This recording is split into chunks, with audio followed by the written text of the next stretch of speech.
UP तक के subscriber अब हो गए हैं 50 लाख। बहुत बहुत शुक्रिया आपका। पश्चिमी यूपी में पहले चरण में चुनाव है, जिसको लेकर आज सपा रालोद गठबंधन द्वारा मुजफ्फरनगर में संयुक्त प्रेस वार्ता की गई। अखिलेश यादव और जयंत चौधरी ने प्रेस वार्ता में भाजपा सरकार को जमकर कोसा और 300 से अधिक सीटें आने की बात कही।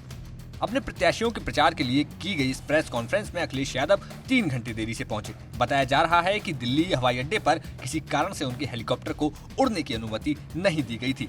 दिन होते होते अखिलेश यादव मुजफ्फरनगर पहुंचे और भाजपा सरकार को घेरते हुए 3 कृषि कानूनों के मुद्दे के साथ बिजली, एमएसपी और गन्ना भुगतान के मुद्दे पर सरकार पर जमकर हमला बोला। भारतीय जनता पार्टी ने किसानों को कहा कि उनकी आय दोगुनी होगी, फसल समय पर खरीदी जाएगी और भुगतान भी समय पर होगा। लेकिन जिस तरीके से जो 3 कानून लाए गए बिना किसानों की राय मशवरे के, और मैं बधाई देना चाहता हूं किसानों को, उनकी ताकत का एहसास दिलाया। लोकतंत्र में किसानों ने एकजुट होकर के और सब कुछ भूल करके एक साथ खड़े होकर के मजबूर किया सरकार को, और सरकार को अंततः वो कानून वापस लेने पड़े। भारतीय जनता पार्टी आज भी नहीं कह सकती है कि वो 3 कानून क्यों लागू किए थे और 3 कानून क्यों वापस ले लिए। ये वोट के खातिर लिए हैं। इसलिए मैं किसान भाइयों को यहां सावधान करना चाहता हूं कि भारतीय जनता पार्टी ऐसी पार्टी है, बिना बताए भी कुछ ऐसे फैसले और कानून ले आएंगे। इसलिए मैं आरएलडी और समाजवादी पार्टी का गठबंधन है, किसान भाइयों को भरोसा दिलाना चाहता हूं कि कोई भी ऐसे काले कानून उत्तर प्रदेश में कभी लागू नहीं हो पाएंगे। जो भारतीय जनता पार्टी की नीयत है, जो उनकी मंशा है। समाजवादी पार्टी ने बिजली के क्षेत्र में कहा है कि 300 यूनिट मुफ्त होगी, सिंचाई माफ होगी, एमएसपी की खरीद के लिए जो इंतजाम करने पड़ेंगे सरकारी तौर पे किए जाएंगे।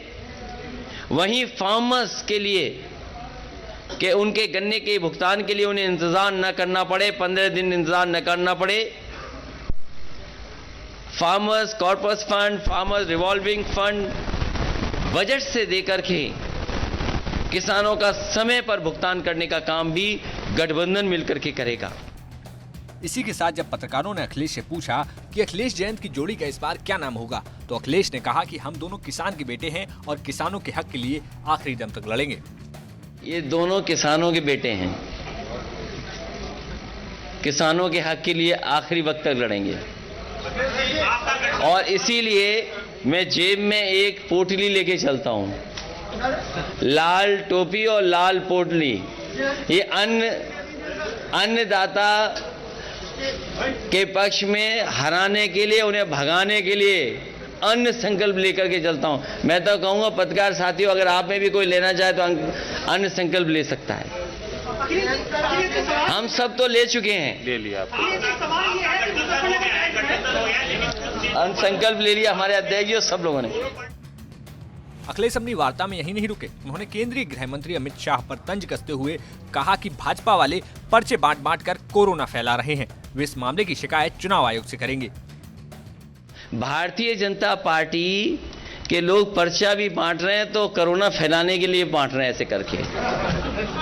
उन्हें ये नहीं पता, इलेक्शन कमीशन को ऐसे लोगों को एकदम रोक देना चाहिए जो ये भूल गए हों कि कोरोना फैलता कैसे है। मुझे खुशी है यहाँ जितने भी पत्रकार बैठे हैं और हम लोग सब जो इलेक्शन कमीशन की गाइडलाइन है उसका पालन कर रहे हैं। वहीं अखिलेश यादव ने छात्रों पर हुई पुलिसिया बर्बरता पर भी सरकार को जमकर कोसा। क्या हुआ है अयोध्या प्रयागराज में, कितने बड़े पैमाने पे नौजवान बाहर निकल करके आए। किसकी जिम्मेदारी थी परीक्षा को सही ढंग से कराना। आरआरबी एनटीपीसी को लेकर के जो आंदोलन कर रहे नौजवान, कितना अपमानित होना पड़ रहा है उन्हें।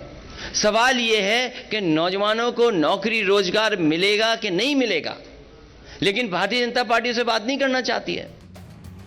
पश्चिमी यूपी में पहले चरण में 10 फरवरी को मतदान है और सभी पार्टियों ने अपनी अपनी ताकत झोंक दी है।